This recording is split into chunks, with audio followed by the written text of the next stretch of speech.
Reportage. Un hacker en France, c'est pareil que partout ailleurs. C'est un expert en informatique, souvent très jeune, et qui teste son expertise par tous les moyens possibles.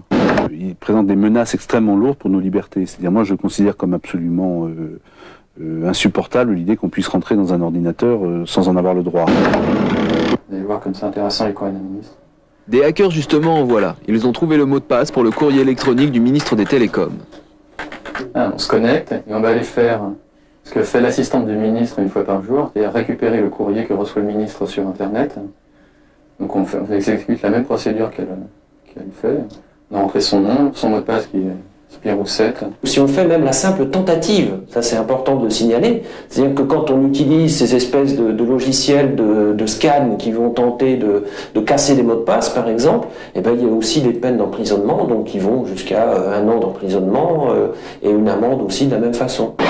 Thomas Convervieux, il est maire d'une ville qui s'appelle Sablé, donc c'est quelqu'un de cette ville-là qui lui envoie un message pour le féliciter de ses brillantes initiatives. Ça ne demande pas plusieurs semaines.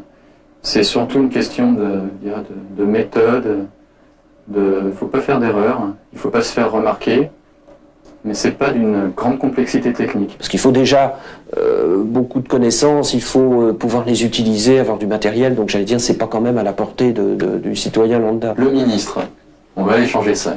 D'accord. On va le mettre le ministre de l'espace. Le ministre du web. Du space.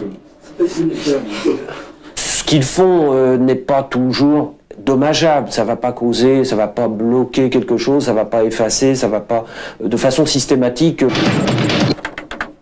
Le ministère des Télécoms dispose d'un site sur Internet sur lequel on trouve le CV du ministre. On va faire fonction élective, on va lui mettre un truc, on va lui mettre passe à la télé, on va lui mettre putain mais il est président d'une panoplie de trucs incroyables.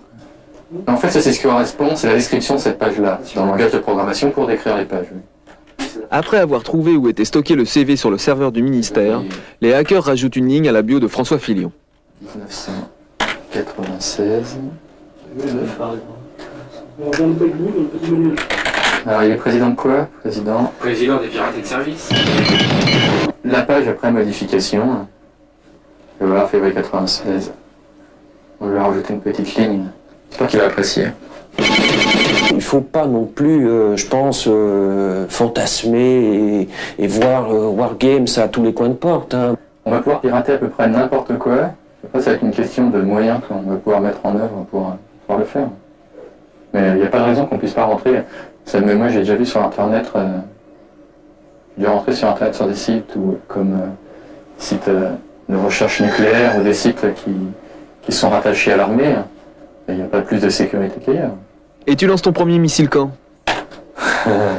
Il est parti. Voilà, les hackers, entre la plaisanterie, l'amusement, puis un petit côté un peu inquiétant. Ça vous laisse quel sentiment, Michel? Les remarques vis-à-vis du sujet, moi j'en aurais 3. Ouais. La première, je trouve que vous êtes gonflé d'utiliser ce sujet. Je dirais il y a quelque chose d'indécent de le faire. Moi je réagis en tant que journaliste. Ouais. Parce que j'ai dit, mais on a le courage des opinions. Et quand on fait de la télévision, on se montre et on ne masque pas les gens. Ah non, sinon on ne fait pas de la télévision. C'est comme si moi je vous parlais, et puis voilà. Je vais faire de la télé comme ça. Vous allez apprécier. Mais non, la télé par la caméra qui est là. D'accord, il y en avait une autre. Il y en a une autre, vous êtes cerné. Cerné là. Mais non, faut être sérieux. Ouais. Je n'admets pas, à titre de journaliste, ce type de reportage. Non, mais je dis, attendez, je réagis en tant que journaliste. Ouais. Il y a limite un système. Mais non. Allez-y, je réponds après. Voilà, c'est normal. Donc ça, c'est la première chose. La deuxième, je dis que François Fillon mette son courrier personnel en courrier électronique, ça m'étonne. Non, c'est pas son courrier, c'est qu'il a une adresse mail et qu'on peut lui écrire. Voilà. Mais quand vous avez dit que c'est son courrier, non, il ne va pas le mettre dedans. Ah non, il y a un minimum voilà, de sécurité. Vous ne laissez pas traîner vos papiers en informatique, vous ne laissez pas traîner aussi vos informations. Et puis la troisième, c'est vrai, ça pose les limites d'un système, mais comme le dit très bien quelqu'un à la préfecture de police, attendez, on ne peut pas tout casser. Alors, on ne peut pas tout casser. Je réponds sur ces 3 points. Ouais. D'abord, bon, le fait qu'il soit masqué, c'est vrai que, bon, là, ce qu'ils ont fait n'est pas dangereux, n'était pas vital. Ils ont simplement été lire, en effet, ce qu'on appelle la boîte aux lettres électronique de François Fillon, échanger son CV. Bon, d'un autre côté, c'est vrai que c'est pas légal. François Fillon a de l'humour, mais les différents services de police ne peuvent en avoir moins. Et donc, le but était de montrer que c'était possible. Je ne pense pas que ça porte préjudice. On a vu, par exemple, sur Canal+, des pirates prendre des cartes de crédit, des numéros de cartes de crédit. Ça me choque encore plus, je dirais. Là, c'est plus le côté... Les gens qui ont fait ça sont d'ailleurs des gens relativement sérieux. C'est plus le côté de démonstration pour montrer qu'il y a un risque sur le réseau. La démonstration, si c'est une démo, j'accepte. Sur M16 aussi, il y a de la pub. On se retrouve dans quelques fractions de microsecondes. Bougez pas, à tout de suite. Pub.